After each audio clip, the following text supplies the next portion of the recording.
சிறகு அடிக்க ஆசை எபிசோடு இன்னைக்கு நைட்டு என்ன நடக்கும் அப்படிங்கிறத இப்போ நம்ம பார்த்துடலாமா. பரசு மாமா பவானி கல்யாணத்தை பற்றி பேசுகிறக்காக அண்ணாமலை வீட்டுக்கு வராரு. அண்ணாமலை, நம்ம பவானிக்கு கல்யாணம் வச்சுருக்கேன்ப்பா, நீங்கள் கண்டிப்பாக வந்துடணும்.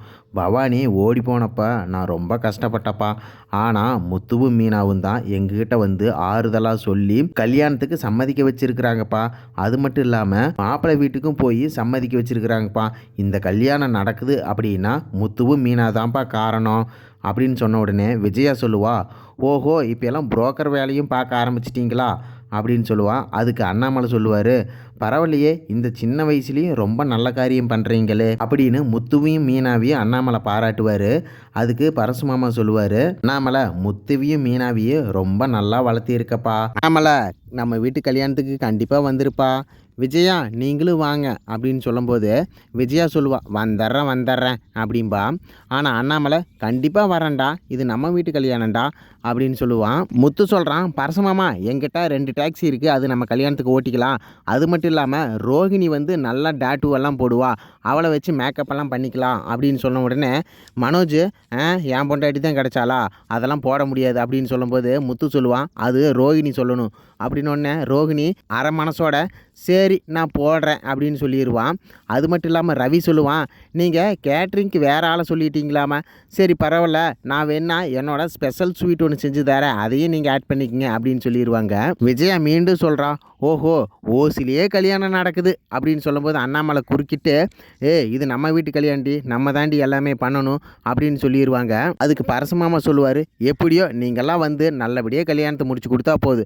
அது மட்டும் இல்லாமல் மாப்பிள்ளையோட மாமா ஒருத்தர் இருக்கிறாரு, அவர் ரொம்ப நல்ல கேரக்டரு, அவர் எல்லா வீட்லேயுமே அவங்கக்கிட்ட பேசி ஒத்துக்க வச்சுருக்கிறாரு, அவரையும் நீங்கள் ஒரு நாள் பார்க்கணும் அப்படின்னு சொல்லும்போது முத்து சொல்கிறான், ஏன் அடிக்கடி நீங்கள் அவரையே சொல்லிகிட்டு இருக்கிறீங்களே, நான் அவரை பார்த்தே ஆகணும் அப்படின்னு சொல்லுவார். மனோஜ் போலீஸ் ஸ்டேஷன் போய் கான்ஸ்டபிள்கிட்ட, சார் என்னோட கேஸை கண்டுபிடிச்சிங்களா இல்லையா, என்னை ஒருத்தர் 30 லட்ச ரூபா ஏமாற்றிட்டு போயிருக்கா, நீங்கள் இன்னும் அசால்ட்டாக கண்டுபிடிக்காமல் இருக்கிறீங்களே, என்ன சார் பண்ணிகிட்டு இருக்கிறீங்க அப்படின்னு கேட்கும்போது அது கான்ஸ்டபிள் சொல்லிடுறாரு, நான் எழுதிக்கிட்டு இருக்கிறேன், வேணா நீ வந்து எழுதுறியா அப்படின்னு நக்கலாக பதில் சொல்லுவார்.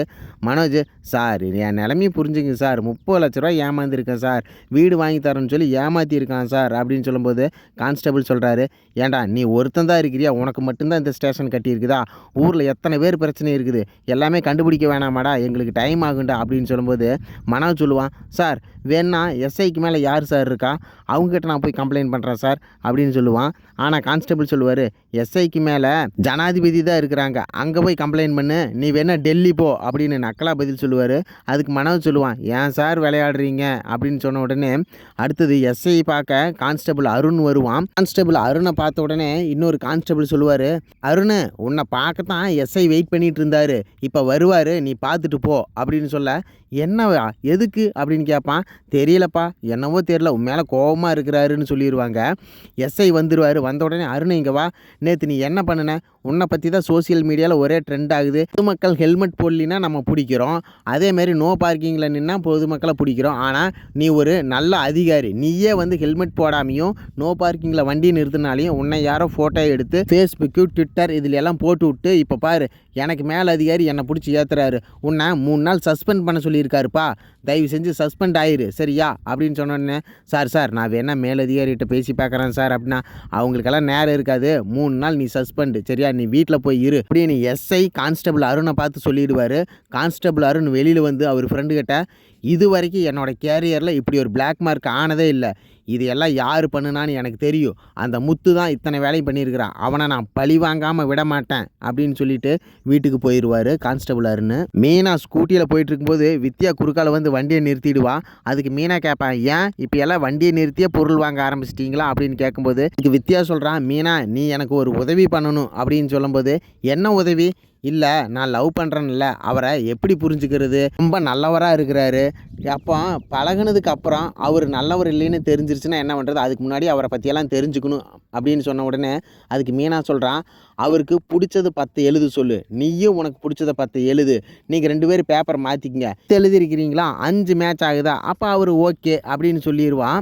அதுக்கு வித்யா சொல்கிறான், ஓ இது கூட நல்ல ஐடியாவே இருக்குது, எங்கே மீனா அவரை பார்க்குறதான் பெருசாக இருக்குது, நான் தான் ஓடி ஓடி அவரை பார்க்குறேன், அவரும் நல்லவராட்ட வீட்டிலேயே இருக்கிறாரு அப்படின்னு சொல்ல மீனா அப்படியா, அப்போ அவர் ரொம்ப நல்லவர் தான், சரி எனக்கு நீ ட்ரீட் வைக்கணும் வித்யா அப்படின்னு சொல்லும்போது வித்யா சொல்கிறான், மீனா உங்களுக்கு என்ன, கண்டிப்பாக நான் ட்ரீட் வைக்கிறேன், நீங்கள் சொன்ன மாதிரியே அவரை எழுதிட்டு வர சொல்கிறேன், அவருக்கு என்னென்ன பிடிக்கும் அப்படிங்கிறத எழுத சொல்கிறேன், அதேமாரி நானும் எழுதுகிறேன், இதை நான் பண்ணி பார்த்துட்டு அப்புறம் உங்களுக்கு ட்ரீட் வைக்கிறேன், சரி இப்போ நம்ம சாப்பிட போகலாமா அப்படின்னு கேட்கும்போது அங்கேருந்து ரோகிணி ஒளிஞ்சிருந்து பார்த்துக்கிட்டே இருப்பாள். என்ன வித்யா மீனாக்கிட்ட அடிக்கடி பேசிகிட்டே இருக்கிறா அப்படின்ட்டு கிட்ட வந்து கேட்பான், என்னை விட மீனா தான் உனக்கு ஃப்ரெண்டு அதிகமாயிட்டாளா, நான் தானே உன்னோட பெஸ்ட்டு ஃப்ரெண்டு அப்படின்னு கேட்கும்போது, நீ எனக்கு ஃப்ரெண்டுடி ஆனால் எனக்கு மீனா அட்வைசர் டி அப்படின்னு சொல்லும்போது, ஓ இத்தனை நாளாக உன்னோட போக்கே சரியில்லையே, என்ன லவ் பண்ணுறியோ அப்படின்னு கேட்கும்போது அதுக்கு வித்யா சொல்லுவா, இன்னும் நானே அவனை கன்ஃபார்ம் பண்ணலடி, பண்ணிட்டு வேணா நான் உங்ககிட்ட சொல்கிறேன், அதுக்கு முன்னாடி என்னோடய லவ்வை எங்கேயுமே சொல்லிடாத அப்படின்னு ரோஹிணி கிட்ட சொல்லிவிடுவான். நான்லாம் சொல்ல மாட்டேன், எனக்கு பசிக்குது, சரி எனக்கு சாப்பாடு வாங்கி கொடு அப்படின்னு ரோஹிணி வித்யாட்ட சொல்ல வித்யா ரோஹிணியை கூட்டிகிட்டு சாப்பிட போயிடுவாங்க. சீதா கான்ஸ்டபிள் அருண் அவங்க அம்மாவை பார்க்க வருவாங்க.